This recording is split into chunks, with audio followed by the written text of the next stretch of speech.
Today we're talking about the 5 reasons why you should never underestimate an INFJ. You've heard this before, right? INFJs are intimidating, INFJs are dangerous. You should never underestimate an INFJ. But a lot of people think that this is just a misconception. Well, today we're going to look into this and we're going to talk about the 5 reasons why you really should never underestimate an INFJ. Before we get started, I want to remind you I have a new poster for you. It's a free poster on the INFJ Epic Life Formula, which is the basis of the INFJ Epic Life audio guide. All the information you find below. And if you're interested in the new bootcamp round, which starts in the beginning of November, then definitely sign up for the waiting list. All the information you find in the links in the description. Reason number 1, the INFJ knows you better than you think. See, it isn't that INFJs think they know so much about other people, they actually do. I do believe that INFJs sometimes overestimate how well they know people. I know I've done that before, that I thought, oh, I knew this person like so well, and it turned out that, people acted in a way I didn't expect. And I see this with INFJs all the time. But what's definitely true is that people completely underestimate how well we know them. Meaning when you as an INFJ meet someone, you actually can read between the lines. You can tell what their weaknesses are. You can tell what their deepest insecurities are. And we can do this rather quickly. And the reason for this is the way our cognitive functions are set up. And since you as an INFJ aren't somebody who talks about this all the time, who shows what you know, people have no idea who they're dealing with. And very often they underestimate the INFJ to such an extent that they also take advantage of the INFJ. And once this happens, that's when the INFJ strikes back. That's when the INFJ really gets pushed to the edge. And, that's when people actually realize who they have been dealing with all that time. Reason number 2, the INFJ hides their force and their power. We as INFJs are very often afraid of our dark side, so to say. We don't want people to see that because it has so much potential for pain, for, disruption of harmony. And those are all things we try to avoid. If we get pushed to the edge, this force comes out that can hurt people immensely. We're not talking about physical strength here. We're talking about hitting people mentally, emotionally, exactly where it hurts. And those are the things we don't want people to know. On top of that, once we show that, people actually don't open up to us that much, right? Because they see, oh, this person has a power over me. This person could hurt me. So I'm not going to show them my vulnerable sides because I might be the one who will suffer from this. This happens, of course, on a subconscious level, but we as INFJs know this. And that's why we don't show our force, we don't show our power, and therefore people have no idea what would happen once they actually go against the INFJ. And that brings us to reason number 3. Once the INFJs push to the edge, there's nothing holding them back. Meaning we tend to show the other cheek.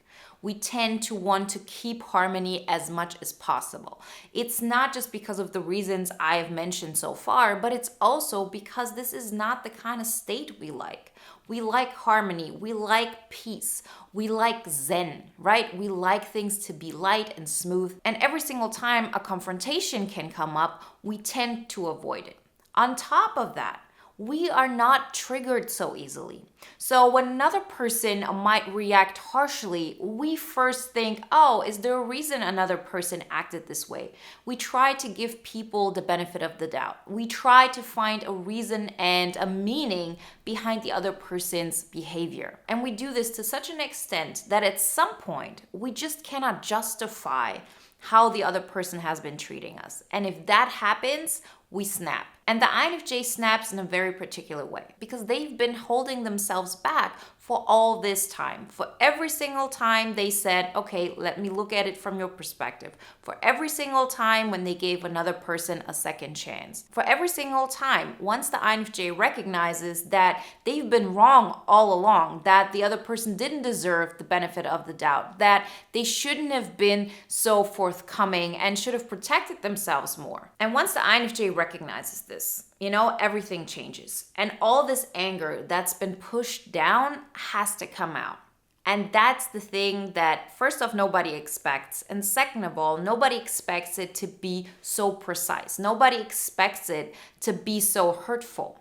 It's not that the INFJ wants to hurt people, right? Most of the time, as I said, we try to keep the harmony. But because we do that, once we snap, it is full throttle. The fourth reason why you shouldn't underestimate an INFJ is because the INFJ changes the game plan. The INFJ has a particular way of looking at the world, and the person that they're dealing with is part of that world. Once they recognize, oh, I had a wrong image of that person. I was too forthcoming. I was too kind. That person isn't the person I thought they were. The INFJ changes everything. From one moment to the other person doesn't exist anymore. It's a new version of that person that exists now. And that new version is a version that the INFJ doesn't like.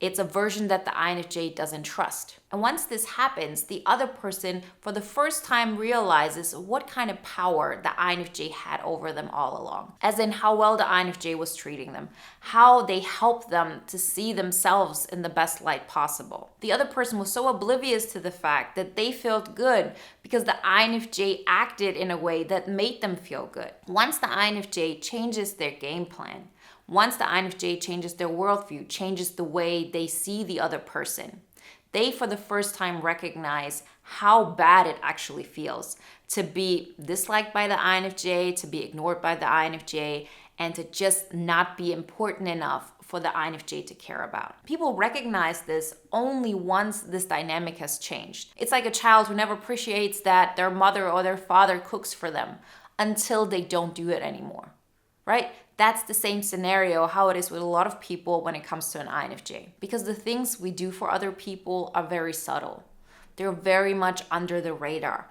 And those things you cannot recognize until you lose them. The fifth reason why you should never underestimate an INFJ is because once you've done that, and once the INFJ has grown out of it, and once the INFJ has recognized that they have spent too much time on you and given you way too many opportunities, the INFJ tends to upgrade their life. They recognize what they have done wrong so far, what kind of conceptions they've had that weren't in alignment with their well-being. They understand how they looked at people or at the world that wasn't in their best interest, and that wasn't the thing that will help them to move to the next level. So what happens is the INFJ actually improves their life, and they do that by themselves. Before they thought they could do it in partnership with the other person. It could be a friend, it could be a boss, it could be a mentor, it could be somebody that you want to have an emotional relationship with. All of those people that are in the INFJ's life, for the longest time, the INFJ has this vision of, oh, we could both benefit from this union, no matter what kind that could be. If it would be like a mentorship, if it would be a friendship, or whatever it may be. Right? They have it in their mind because they look to the future and they say, oh, okay, taking everything that person can give me and taking everything I can give to the other person, we would be a great team. The other person doesn't get it. They can't see what you see in the future.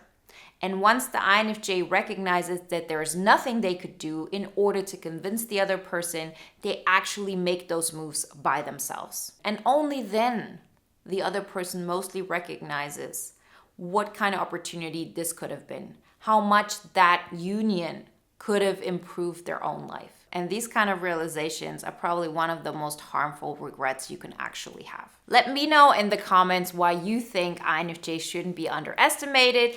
And remember to download the free poster on the INFJ Epic Life Formula. If you're interested in the bootcamp, sign up for the waiting list. All the information you find in the links in the description. And if you want to watch another video now that is in alignment with today's topic, then watch the video Why a True INFJ is So Intimidating.